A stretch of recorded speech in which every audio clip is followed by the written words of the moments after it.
हाय, good morning, सत श्री अकाल, ते आदाब, ते नमस्कार, ते वणक्कम।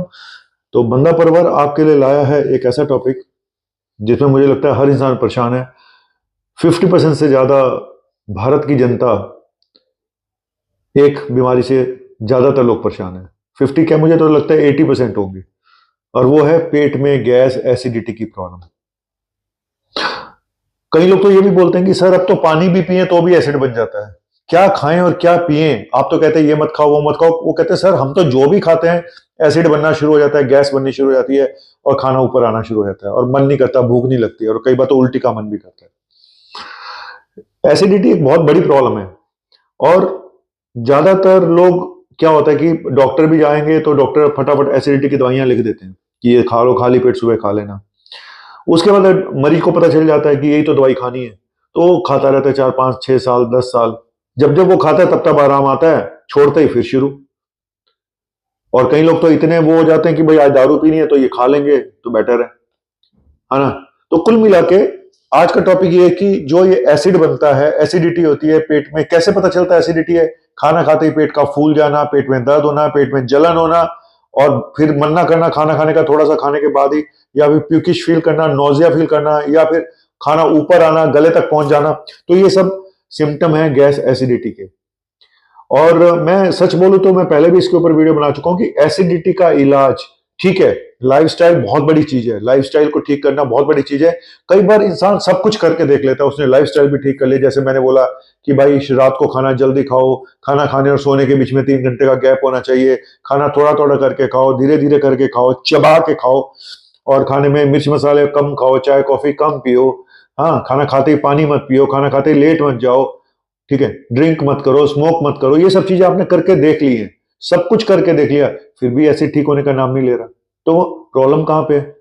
मैं सच बोलूं तो मैंने ज्यादातर पेशेंट में देखा कि कुछ पेशेंट में तो एसिडिटी की टेम्परेरी दवाइयां अगर 2 4 हफ्ते देके ठीक हो जाते हैं, लेकिन ये प्रॉब्लम फिर दोबारा वापस आ जाती है। अब उसमें अगर वो गेस्ट्रो वाले के पास जाते हैं तो गेस्ट्रो वाला एंडोस्कोपी कर देता है। कई बार वो एच पाइलोरी नाम का एक बैक्टीरिया निकाल देते हैं कि जी इसकी वजह से आप ठीक नहीं हो रहे, फिर वो इसका इलाज शुरू करते हैं। उसमें से भी 50% ठीक हो पाते हैं, 50% ठीक नहीं हो पाते। जो ठीक हुए वो भी 2 4 महीने बाद फिर वहीं आ जाते हैं। तो ये एच पाइलोरी नाम का जो बैक्टीरिया निकला था और जिसका इलाज किया था, तो उसका क्या फायदा हुआ?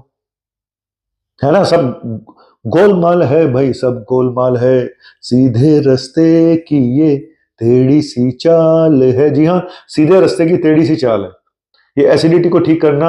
मैं आज का टॉपिक यही है, एसिडिटी की दवाइयां। एसिडिटी की दवाइयों से एसिडिटी ठीक नहीं होती है। क्यों? ये मेरा पर्सनल ओपिनियन है। मैं चाहता तो हूं कि आपको एक आध ऐसी दवाई का नाम बताऊं, लेकिन वो लीगल नहीं है यहां पे बताना, मेरा वीडियो ही डिलीट हो जाएगा। लेकिन फिर भी आपको कुछ हिंट देके जाऊंगा।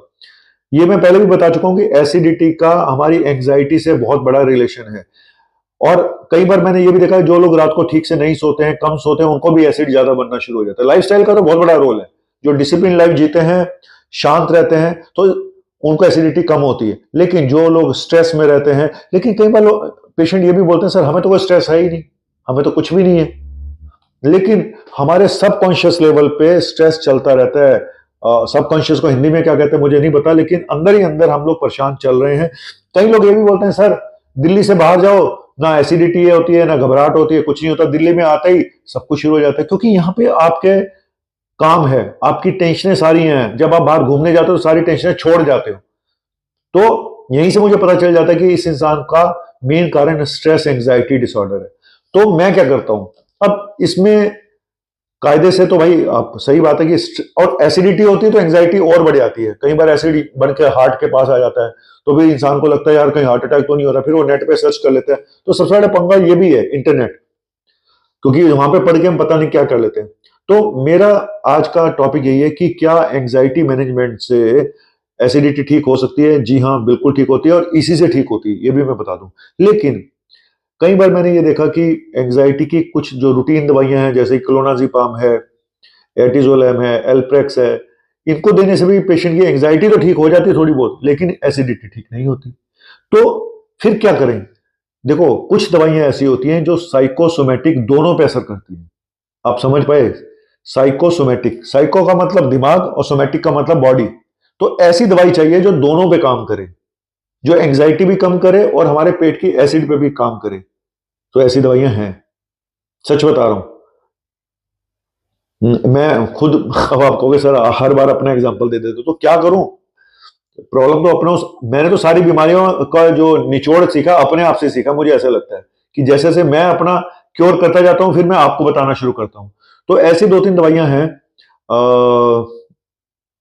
कुछ एंजाइटी की दवाइयां हैं, उसमें कुछ मिक्स कॉम्बिनेशन भी आते हैं। और सिंपल जो एंजाइटी की दवाइयां हैं उनसे कई बार थोड़ा बहुत फर्क पड़ता है, ज्यादा फर्क नहीं पड़ता है। लेकिन अगर कुछ स्पेसिफिक मैं बोल रहा हूं, साइकोसोमैटिक मेडिसिन, यानी साइकोसोमैटिक मतलब जो माइंड, एंजाइटी की दवाई सिर्फ आपके माइंड पे काम करती है। अब माइंड शांत हुआ तो थोड़ा बहुत एसिड कम हो जाएगा, लेकिन 100% रिजल्ट नहीं आते हैं। तो हमें चाहिए जो दिमाग और पेट दोनों पे काम करे। तो यहाँ पे कुछ तो आईबीएस के ऊपर असर करने वाली दवाइयां आती हैं अलग से, जो सिर्फ पेट पे काम करती हैं, है ना। या फिर पेट की कुछ ऐसी प्रॉब्लम जिसमें आईबीएस में आप दे दो। तो जैसे पे कि हमारे पास कुछ दवाइयां हैं जो ब्रांड नेम मैं बता देता हूँ, कोलोस्पा है, नॉर्मेक्सिन है ना।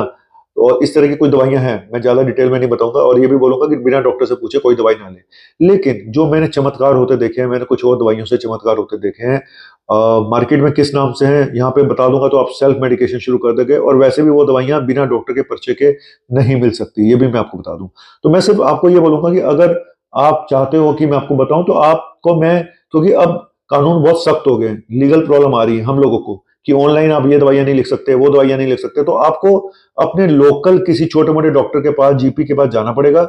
उनसे आपको अपने डॉक्टर से बात करानी चाहिए, या मेरे से बात कराओ तो मैं उनको बता सकता हूँ कि आप अपने पैड पे लिख के दे दो। तो इसको बोलते हैं टेली कंसल्टेशन, जहां पे एक डॉक्टर बैठा हुआ है, इधर भी डॉक्टर बैठा है, तो वो आपकी मदद कर सकता है। तो मेरे पास वो जादू की छड़ी है, मैं सच बता रहा हूँ। एसिडिटी को क्योर करने की दवाई मेरे पास है। अब आप कहोगे सर होम्योपैथिक, आयुर्वेदिक, आप ट्राई करके देख लीजिएगा। अगर उनसे हो जाता है तो बहुत अच्छी बात है। मैं तो ये कहता हूं कि जड़ खत्म होनी चाहिए, बीमारी की जड़ दूर होनी चाहिए खाली।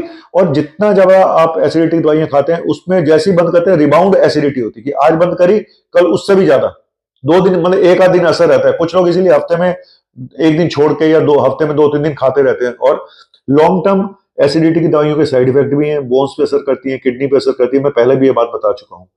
तो इसीलिए ये जो दवाइयां हैं साइकोसोमैटिक, जो मेडिसिन है जो उस पर असर करती हैं, वो ज्यादा काम करती हैं।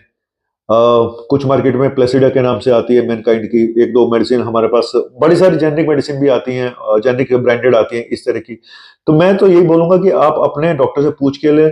और डोथिपिन है जो एक साइकेट्रिक की मेडिसिन है, वो जो साइकोसोमैटिक, तो जो साइकोसोमैटिक यानी बॉडी और माइंड दोनों में काम करें, वही आपकी एसिडिटी ठीक कर सकती है, ये मैं बता दूं। और कई बार कुछ दवाइयां हर एक को सूट भी नहीं करती। कोई कहता है जी मुझे इससे नींद ज्यादा आ रही है तो हमें बंद करनी पड़ती है। तो ये सब चीजें क्या होता है कि हम पेशेंट को बता देते हैं, जी देखिए हम अपनी तरफ से पूरी कोशिश कर रहे हैं, ये दवाई दे रहे हैं, अगर आपको इस दवाई को खाने से ये प्रॉब्लम हो तो बताना पड़ेगा, और अगर आपको अच्छा लगे तो चुपचाप चलने दें, और अगर आपको कोई असर ना आए तो भी चलने दें, क्योंकि दवाइयों का असर आने में हफ्ता 10 दिन लग जाते हैं इन दवाइयों का। तो बस पेशेंट पहले से ज्यादा खराब नहीं होना चाहिए। कई लोग ये कंप्लेन कर देते हैं हमें तो सारा दिन सोते रहे, हमें चक्कर आ गया फलाना, तो वो बंद कर देते हैं। कुछ लोग कहते हैं हमें तो चमत्कार हो गया, हमारी तो एसिडिटी ऐसी खत्म हुई है कि पूछो नहीं, अब तो कोई दवाई की भी जरूरत नहीं है। तो ऐसे भी लोग बहुत सारे हैं। तो ये सब चीजें डिपेंड करती हैं पर्सन टू पर्सन, सबकी बॉडी अलग अलग होती है। इसीलिए मैं इस तरह के ट्रीटमेंट के खिलाफ हूं, जहां पेपर में एडवर्टीजमेंट, कल भी मैं देख रहा था एक पतंजलि का एड, जिसमें बहुत सारी दवाइयों के नाम लिखे थे, इस बीमारी की ये दवा, इस बीमारी की ये दवा। पता नहीं अब कितना ठीक है यार, हर एक की बॉडी अलग है, कोई तामसिक प्रवृत्ति का है, कोई वात पित्त दोष। तो मैं बोलूंगा कि आयुर्वेदाचार्य को मिले, अपने डॉक्टर्स को मिले, उनसे अपना डिस्कशन करें, तब कोई दवाइयां लें। इस तरह की ये अब हर इंसान एक झोला छाप डॉक्टर बन जाएगा इस तरह से, तो पढ़ पढ़ के। वो कहता है जी एलोपैथिक डॉक्टर की फीसें बहुत ज्यादा है, तो आप फीस हमें मत दो ना। अगर आपको आयुर्वेदिक दवाई खानी है, आयुर्वेदाचार्य पे जाइए, आयुर्वेदिक डॉक्टर पे जाइए, बीएमएस की डिग्री है जिसके पास हो कम से कम, उनके पास जाइए, उनसे पूछिए, और वो आपकी बॉडी को देखेगा किस तरह की बॉडी है, उसके हिसाब से वो दवाई बताएगा। सेल्फ ट्रीटमेंट मत करिएगा।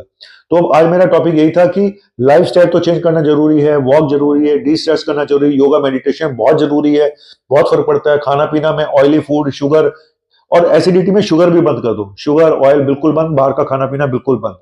और वॉक जरूर करें, वेट कम करें अगर वजन ज्यादा है तो। ये तो मैं पहले बता चुका हूं, लेकिन आज मेरा बताने का मकसद था कि ऐसी दवाइयां भी हैं जो आपको एसिडिटी से क्योर कर सकती हैं, और एसिडिटी की दवाइयां कभी क्योर नहीं करती हैं, जिसमें पेंटाप्रोजोल, रेबिप्राजोल, क्लानाप्रोल, ये प्रोल, रेंटिडिन, ये टेम्परेरी आराम मिलता है, इनसे परमानेंट बहुत कम लोगों को आराम मिलता है। और एच पाइलोरी का तो मुझे आज तक समझ ही नहीं आया कि वो है क्या चीज। गोलमाल है भाई, सब गोलमाल है, अरे सीधे रास्ते की ये टेढ़ी सी चाल है, सीधे रास्ते की ये टेढ़ी सी चाल है, गोलमाल है भाई, सब गोलमाल है। चलिए चलता हूँ इस गोलमाल को लेके अपनी दुकान आगे बढ़ाता हूँ, पेशेंट भी देख रहे हैं। शुक्रिया, जर्रा नवाजी, आप बने रहे मेरे साथ और सब्सक्राइब करते रहना।